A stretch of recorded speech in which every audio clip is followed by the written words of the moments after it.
อีกบวก c แต่ว่าอย่าลืมนะว่าหลังตัวนี้เห็นบ่มันต้องคือกันดังนั้นจากโจทย์สังคณิตของสิ้น5 x บวก1ส่วน2 d ยินดีต้อนรับเข้าสู่อาจารย์ TC มาเบิ่งข้อที่25ใจผลทั่วไปของสมผล x dy ลบให้ 2y dx เท่ากับ0แม่นข้อใด c แม่นจำนวนคงค่าเนาะตัวนี้ในการคิดไล่ขอสังเกตการคิดไล่สมผลในรูปหางแบบนี้นะ1คือตัวเปลี่ยนตัวเปลี่ยนที่อยู่ทางหลังเห็นบ่มันต้องคือกันแต่ว่าตัวนี้มันบ่คือเราก็ต้องพยายามเฮ็ดมันคือกันตัวนี้ x dy นี่เฮาย้ายเนาะ 2y นี่มาแม่นบ่ฝากเบิ่งพี่เนาะบ่จากลบย้ายมาเป็นบวกจากนั้นเฮาจะเปลี่ยนเนาะเห็นบ่ตัวนี้มันคูณอยู่แล้วก็ย้ายกลับไปหารตัวนี้เช่นเดียวกันมันคูณอยู่ก็ย้ายกลับมาหารย้ายคนละฝากแบบนี้เลยก็จะได้เนาะ1ส่วน y dy เท่ากับ2ส่วน x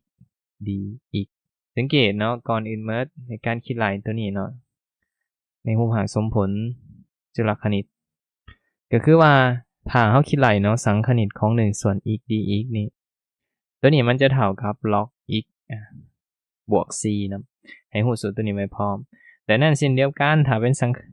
ถ้าว่าในการซอกหาเนาะใจผลทั่วไปหมายความว่าบ่ให้มันมี dy dx เนาะเฮาก็เอาสังคณิตเข้าถ้าว่าสังคณิตของ1ส่วน y ก็ตามสูตรเลย log y เนาะเท่ากับสังคณิตของ2ส่วน x เนาะ dx 2ตัวนี้เฮาเบิ่งมันเป็นจำนวนเฮาสามารถดึงออกจากสังคณิตได้ก็เป็น log x แบบนี้แล้วก็ c ใส่ในนี้จากนั้นเห็นบ่2ตัวนี้เนาะบ่ที่มันอยู่หน้า log นี่ในการคุณลักษณะ log เนาะสามารถตบขึ้นไปเป็นกำลังได้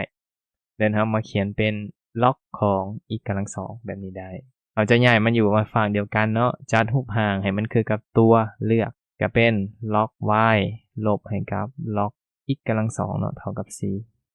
c นี่เป็นจำนวนคงค่าดังนั้น log ตัวนี้เนาะมันบ่เห็นบ่คุณลักษณะ log ถ้าว่า log a เนาะของ m ลบให้กับ log พื้น a เนาะของ n ตัวนี้ log พื้นคือกันเนาะลบกันก็เอาหลัง log มาหารกันเนาะก็แม่น m ส่วน n อยู่ในรูปหางแบบนี้ดังนั้นเช่นเดียวกันตัวนี้มันลบกันแม่นบ่ก็ได้เป็น log ของ y ส่วนให้กับ x กำลัง2เนาะเท่ากับ c ดังนั้นตัวนี้ log พื้น e แม่นบ่อย่าคือเฮาเขียนเป็น y ยกกำลัง e กำลัง2ตัวนี้ ln ตัวนี้หมายถึง log พื้น e เนาะยกตัวอย่างคือ log ของ a นี่แม่นคุณลักษณะ log พื้นทั่วไปหมายความว่าถ้าว่าเอา ln นี่มาเขียนในรูปหางของ log พื้น n นี่ก็หมายถึง log พื้น e ของ a อยู่ในรูปหางแบบนี้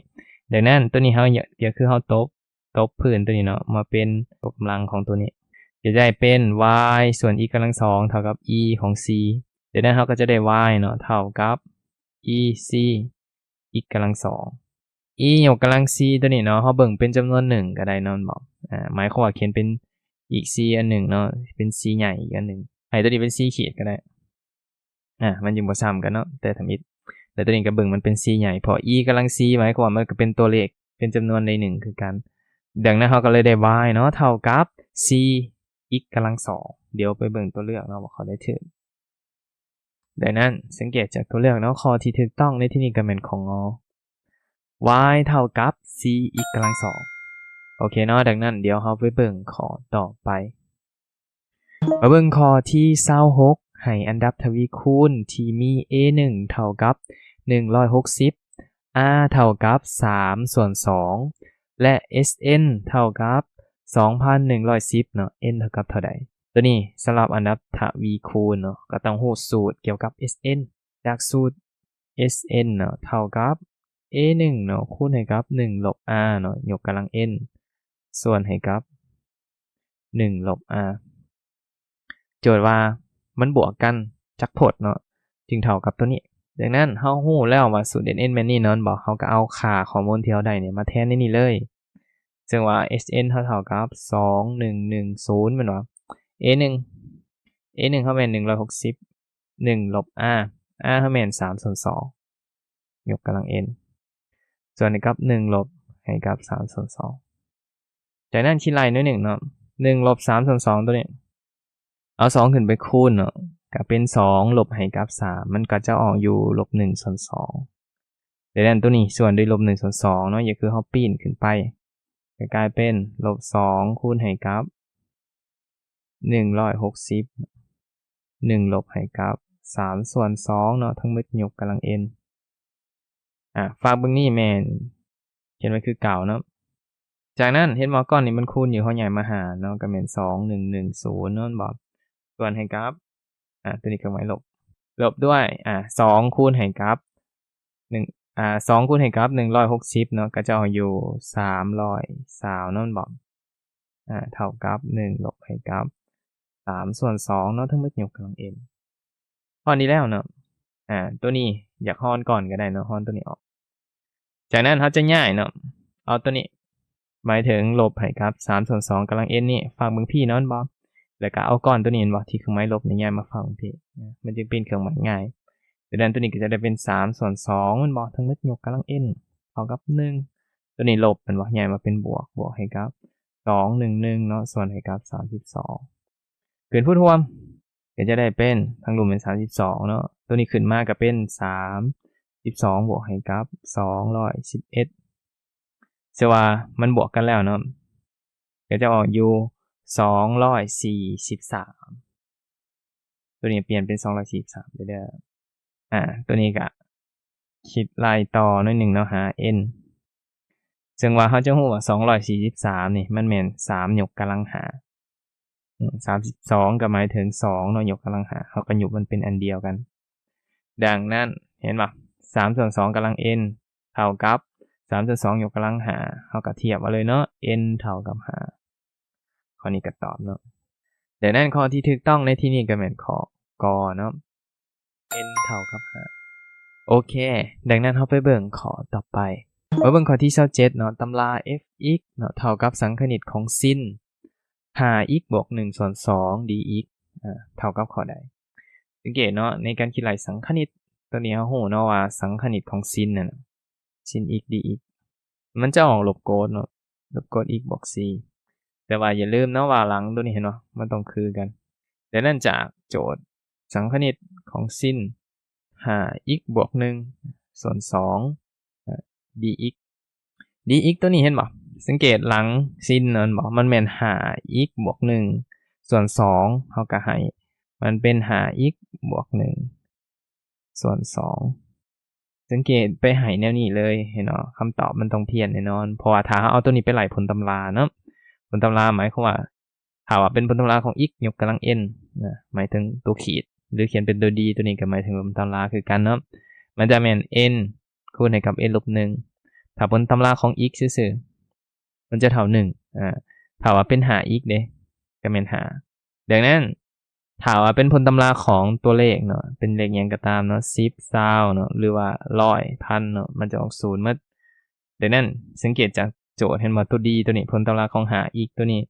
มันก็จะออก5แต่ว่ามันมีส่วน2นำเนาะก็คือเฮาแยกส่วน2ไปส่วนแต่ละอันนั่นน่ะเบิ่งออกบ่ก็คือเฮาแยกส่วน2ไปส่วนแต่ละอันนี่ผลตำราของ5x ส่วน2มันก็ออก5x ส่วน2ผลตำราของ1ส่วน2มันก็ออก0โอเคดังนั้นตัวนี้ก็เลยเหลืออยู่นำ5แบบนี้เนาะโอเคดังนั้นตัว5ส่วน2นี่เฮาก็ดึงมันออกมาแล้วปีนมันเลยปีนมันเป็นเทิงๆเนาะเป็น2ส่วน5พอส่วนมันอยู่ทางหลุมมันเป็น1ส่วนเด้มันตัวปีนมันก็แม่นสังคณิตของx บวก1เนาะส่วน2 d ของก่อนนี่แหละเนาะ 5x บวก1ส่วน2ซึ่งว่าถ้าเฮาไล่สังคณิตแล้วนั่นบ่สังคณิตของซินออกหยังสังคณิตของซินก็ออกลบโกดแม่นบ่ลบให้กับโกดของ 5x บวก1ส่วน2แม่นบ่แล้วก็บวก c พร้อมซึ่งว่าลบตัวนี้น่ะเฮาตบมันไปเขียนอยู่ทางหน้าก็ได้เอา5ส่วน2มาเขียนทางในก็เขียนเป็นลบ2ส่วน5เนาะซึ่งว่าลบตัวนี้เฮาอยากเอามาอยู่ทางหน้าก็ได้เนาะเดี๋ยวเอาเครื่องหมายลบออกเอา 2ส่วน5มาเขียนอยู่นี่เครื่องหมายลบเขียนอยู่นี่เดี๋ยวนั้นข้อนี้ก็ตอบเนาะข้อก็แม่นข้อที่ถูกต้องเนาะลบ5ส่วน2กด 5x บวก1ส่วน2บวก4โอเคเนาะสำหรับข้อนี้เนาะเดี๋ยวเราไปเบิ่งข้อต่อไปมาเบิ่งข้อที่28เนาะค่าของริม x 9หาปีของ x ลบปีเนาะส่วนให้กับsin 3x เท่ากับข้อใดตัวนี้แนะนำวิธีหลักสังเกตว่าถ้าเอาแทนเนาะถ้าเอาแทนปีนี่เข้าไปเนาะมันก็เป็นปีลบให้กับปีเห็นบ่ส่วนให้กับsinเนาะ3ปีทั้งนี้มันออก0เนาะทั้งลุ่มนี่ก็จะออก0คือกันเนาะ sin 3ปีถ้าเพิ่นเบิ่งบ่ออกเนาะอันนี้0อันนี้ปีกลับมานี่ก็ต้องเป็น2ปีเนาะเห็นบ่ในวงมวลหัวหน่วยดังนั้นถ้ากลับมาขึ้นอีกปีหนึ่งก็จึงกลายเป็น3ปีซึ่งมันมีค่า sin เท่ากับ sin ปีคือกันนั่นแหละ sin ปีหมายความมันจะมีค่าเท่ากับ0ดังนั้นมันก็เลยเป็น0 ถ้าอยู่ในภาค0 แบบนี้เนาะใช้วิธีนี้ก็ได้ก็คือถ้าว่าเป็นริมเนาะของ x 9หา0เนาะของ x ส่วนให้กับ sin x มันจะมีค่าเท่ากับ1ตัวนี้บางปึ้มในปึ้มเนาะบางเทื่อเขาก็จะเขียนเป็น sin x ส่วน x หรือ x ส่วน sin x ตัวนี้สลับกันแนวใดก็คำตอบของ1คือกันแต่ถ้าเป็นแบบนี้เห็นเนาะสังเกตตัวนี้มันเป็น 3x เนาะแต่ว่าทางเทิงมันบ่มี3เฮาก็คูณ3ใส่เฮาก็จะได้คำตอบแล้วคราวนี้เนาะสังเกตเนาะมันเป็นริมของ x 9หาปีตัวนี้เฮาคูณ3สิเลยตัวนี้คูณ3หาร3ออกเนาะเพื่อให้โจทย์มันเป็นเท่าเก่าการที่เอาคูณ3วันนี้เขาแจกเข้าไปเลยก็ได้ก็กลายเป็น 3x ลบให้กับ3ปีแบบนี้แต่เนาะขอสังเกตก็คือว่าตัวนี้มันสังเกตว่าตัวนี้มันคือกันนั่นบ่แต่ว่าทางหลังมันมีลบ3ปีพอดังนั้นเขาก็ต้องเติมลบ3ปีใช่บ่เนาะเพื่อให้มันคือกันก็พันเปลี่ยนต่ออีกหน่อยนึงเนาะก็เป็น sin 3x เนาะแล้วก็ลบ3ปีเข้าไปเลยแต่ว่าอยู่ดีๆก็ลบ3ปีเข้านี่เนาะบ่สังเกตว่าค่ามันต้องเท่าเก่าได้ค่ามันเท่าเก่าบ่ถ้าเขาเป็นลบ3ปีครับไปสังเกตจากสูตรก่อนจากรูปห่างของ sin ก่อนเนาะถ้าว่า sin 3x แล้วล่ะ3x หมายความว่ามุมถ้าเฮาสมมุติให้มุมมันอยู่ในภาคส่วนที่1อันนี้เป็นค่าของ sin 3x มันอยู่นี่มันจะเป็นค่าบวกแต่ว่าถ้าเป็น sin ลบ3ปีหมายความว่าเอาตัวนี้เป็นลบลง3ปีการลบลงปี1ก่อนลบลงปี1เนาะมันก็จะมาอยู่ภาคนี้ภาคส่วนตัวนี้แล้วก็ลบไปอีกปี1เพราะว่ามุมลบมันลงมาทางหลุมเด้อก็จะกลับมาอยู่หม้องเก่าเนาะแต่ว่ามันลบต่อไปอีกรอบที่3เห็นบ่ค่ามันจะอยู่เพื่อฝากเบิ่งพี่การที่มันอยู่ข้างพี่เห็นบ่ค่า sin มันจะเป็นค่าหยังค่าลบแต่ว่า sin 3x แล้วล่ะมันเป็นค่าบวกเห็นบ่ค่ามันจะบ่เท่าเก่าแล้วเราต้องคูณลบใส่อีกรอบนึงโอเคเมื่อเราคูณลบใส่แบบนี้เนาะมันบ่ดังนั้นเราก็จะได้คำตอบแล้วริมสังเกตก้อนตัวนี้คือกันแล้วเนาะก้อนตัวนี้กับก้อนตัวนี้คือกันแล้วเห็นบ่แบบเดียวกันกับตัวนี้เนาะเวลาเราแทนเข้าไปแล้วมันอยู่ในมุมห่าง0ส่วน0คือกันเห็นบ่มันก็จะเท่ากับ1ดังนั้นคำตอบก็เลยออกลบให้กับ1ส่วน3ข้อนี้ก็ตอบเลยเนาะขอแม่ข้อที่ถูกต้องโอเคเนาะสำหรับข้อนี้สังเกตข้อนี้เห็นบ่ถ้าเราไปพันเปลี่ยนในมุมห่างไว้นี่ก็จะง่ายอยู่แต่ว่ามันมีอีกวิธีหนึ่งเนาะที่เป็นวิธีตรงเนาะเดี๋ยวจะให้อีกวิธีหนึ่งไปพร้อมอันนี้วางตามปึ้มเลยสังเกตจากโจทย์เนาะเป็นริมของ x 9หาปีของ x ลบปีนั่นบ่ของ sin 3x ตัวนี้เราไปแทนแล้วมันบ่มันจะออก0ส่วน0เราก็ไปวางเลยวางให้ k ก็ได้k เท่ากับ x ลบปีสังเกต k เท่า x ลบปีเนาะ x 9หาปีพอตัวเปลี่ยนนี่เขาก็ต้องเปลี่ยนพร้อมก็จะได้ k นี่9หา0เอาปีเข้าไปแทนเนาะปีลบปีก็ออก0ดังนั้นตัวนี้ก็เลย9หา0เอาถอนเนี่ยนิดนึงถอนเอา x เนี่ยสังเกต x ก็เท่ากับ k บวก p อยู่ในมุมห่างแบบนี้เดี๋ยวเอาเข้าไปแทนเนาะก็จะได้เป็นริมของ k 950เพราะว่าเราจะเปลี่ยนเป็น k แล้วถึงก็เป็น k ข้างหลุมมันก็เป็นสิ้น3 x ก็เปลี่ยนเป็น k บวก3แทน k บวก p แทนx เป็น k บวก p ดังนั้นเท่านี้สังเกตเนาะเราคูณ3นี่เข้าไปก็ได้เป็น k 950ของ k สิ้น 3k กับบวก3 p อันนี้ไปเบิ่งวงมวลหัวหน่วยคือเก่าเลยสังเกตตัวนี้มันบวกไป3 p เนาะกะสมมุติให้ครับแบบเก่าเลยตัวนี้สมมุติให้ครับสิ้น 3k มันอยู่ในหม่องนี้ภาคส่วนที่1เนาะบวกไป3k 3 p อีกกับ p 1 p 1รอบนี้p ที่2กลับมาหม่องเก่าแล้วก็ p ที่3มันก็อยู่ฝั่งเบิ่งลบอีกรอบนึง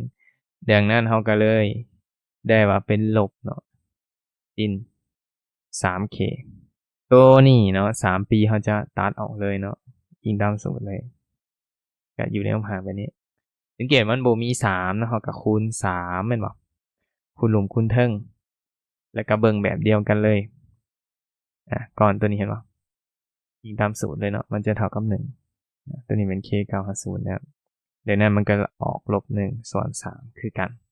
โอเคเนาะสำหรับข้อนี้เนาะบ่ดังนั้นสำหรับคลิปวิดีโอนี้เนาะเมื่อเพียงเท่านี้